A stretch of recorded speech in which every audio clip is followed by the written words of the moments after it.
വാഹന വിപണിയിൽ വിപ്ലവകരമായ മാറ്റങ്ങൾക്ക് വഴി തുറന്നിരിക്കുകയാണ് പുതിയ Delhi EV policy 2026.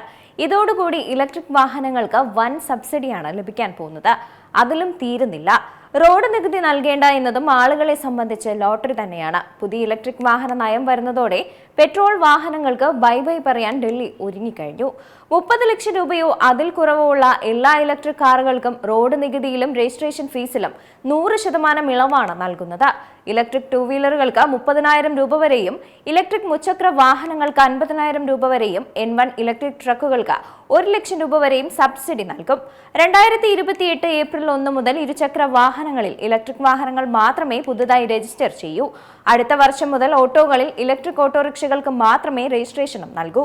Petrol diesel വാഹനങ്ങൾക്ക് ഘട്ടം ഘട്ടമായി ബൈ ബൈ പറയാൻ ഒരുങ്ങുകയാണ് ഇപ്പോൾ ഡൽഹി. ദേശീയ തലസ്ഥാനത്തെ വാഹനങ്ങൾ പൂർണ്ണമായും ഇലക്ട്രിക് വാഹനങ്ങളിലേക്ക് മാറ്റുക എന്ന ലക്ഷ്യത്തോടെയാണ് ഈ പദ്ധതി തയ്യാറാക്കിയിരിക്കുന്നത്. 7,000 കോടി രൂപയുടെ വൻ നിക്ഷേപത്തോടെ നടപ്പിലാക്കുന്ന ഈ നയം 2030 മാർച്ച് 31 വരെ നിലവിലുണ്ടാകും. പെട്രോൾ വാഹനങ്ങൾക്ക് കടുത്ത നിയന്ത്രണങ്ങളാണ് പുതിയ നയം മുന്നോട്ട് വയ്ക്കുന്നത്. പഴയതും മലിനീകരണമുണ്ടാക്കുന്നതുമായ വാഹനങ്ങൾ റോഡിൽ നിന്ന് ഒഴിവാക്കുന്നതിനായി 1,500 കോടി രൂപയുടെ വിപുലമായ സ്ക്രാപ്പേജ് പാക്കേജാണ് ഡൽഹി സർക്കാർ പ്രഖ്യാപിച്ചിരിക്കുന്നത്.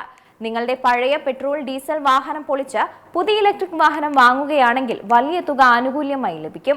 കാറുകൾക്ക് 1 ലക്ഷം രൂപ വരെയും ഇരുചക്ര വാഹനങ്ങൾക്ക് 10,000 രൂപ വരെയുമാണ് ലഭിക്കുക. 3 വീലറുകൾക്ക് 25,000 രൂപയും വാണിജ്യ ട്രക്കുകൾക്ക് 50,000 രൂപയും ഈ സ്ക്രാപ്പേജ് നയത്തിലൂടെ സ്വന്തമാക്കാം. മലിനീകരണവും ശൈത്യകാലത്തെ പുകമഞ്ഞും കുറയ്ക്കുകയാണ് ഈ പുതിയ EV നയത്തിന്റെ ലക്ഷ്യം. പോളിസി വന്ന് ആദ്യ 3 മാസത്തിനുള്ളിൽ വാങ്ങുന്ന 1000 ഹെവി ഡ്യൂട്ടി ഇലക്ട്രിക് ട്രക്കുകൾക്ക് ഡൽഹിയിലെ കടുത്ത നോ എൻട്രി സമയ നിയന്ത്രണങ്ങളിൽ നിന്ന് 10 വർഷത്തേക്ക് പൂർണ്ണ ഇളവ് നൽകും. കൂടാതെ സ്കൂൾ ബസ് ഓപ്പറേറ്റർമാർ തങ്ങളുടെ വാഹനങ്ങളുടെ 10% 2 വർഷത്തിനുള്ളിലും 20% 3 വർഷത്തിനുള്ളിലും 30% വാഹനം 2030 മാർച്ചോടെയും ഇലക്ട്രിക്കായി മാറ്റണമെന്ന് നിർബന്ധമാക്കിയിട്ടുണ്ട്. വാഹന ചാർജിംഗുമായി ബന്ധപ്പെട്ട് ഉപഭോക്താക്കളുടെ ആശങ്ക പരിഹരിക്കാനായി അടിസ്ഥാന സൗകര്യങ്ങൾ ഉറപ്പാക്കാൻ ഡൽഹി സർക്കാർ തീരുമാനിച്ചിട്ടുമുണ്ട്. ഇതിന്റെ ഭാഗമായി ഡൽഹിയിലുടനീളം 30,000-ത്തിലധികം ചാർജിംഗ് പോയിന്റുകളാണ് സ്ഥാപിക്കാൻ പോകുന്നത്.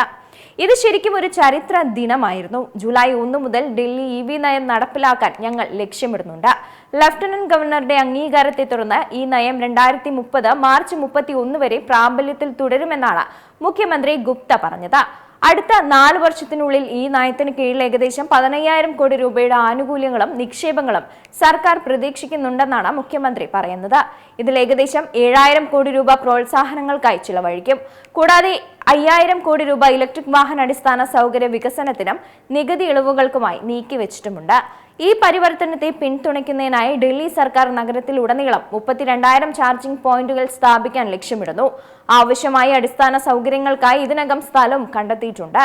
ഇലക്ട്രിക് വാഹന പ്രോത്സാഹനങ്ങളുമായി ബന്ധപ്പെട്ട അപേക്ഷകൾക്കായി ഒരു പ്രത്യേക ഓൺലൈൻ പോർട്ടലും വികസിപ്പിച്ചു കഴിഞ്ഞു.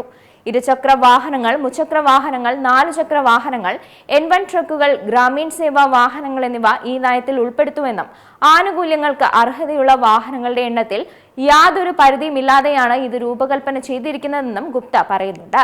നഗരത്തിലുടനീളമുള്ള വൈദ്യുത വാഹനങ്ങളുടെ സ്വീകാര്യത വർദ്ധിപ്പിക്കാനും ചാർജിംഗ് അടിസ്ഥാന സൗകര്യങ്ങൾ വികസിപ്പിക്കാനും വാഹനങ്ങൾ സ്ക്രാപ്പ് ചെയ്യുന്നത് പ്രോത്സാഹിപ്പിക്കാനും വാഹന മലിനീകരണം കുറയ്ക്കുക എന്നതൊക്കെയാണ് ഈ നയത്തിന്റെ ലക്ഷ്യമെന്നാണ് ഉദ്യോഗസ്ഥരും പറയുന്നത്.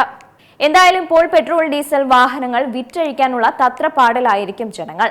കേരളത്തിലടക്കമുള്ള വാഹന പ്രേമികൾ ഈ അവസരം മുതലാക്കുമെന്നതിൽ സംശയമില്ല.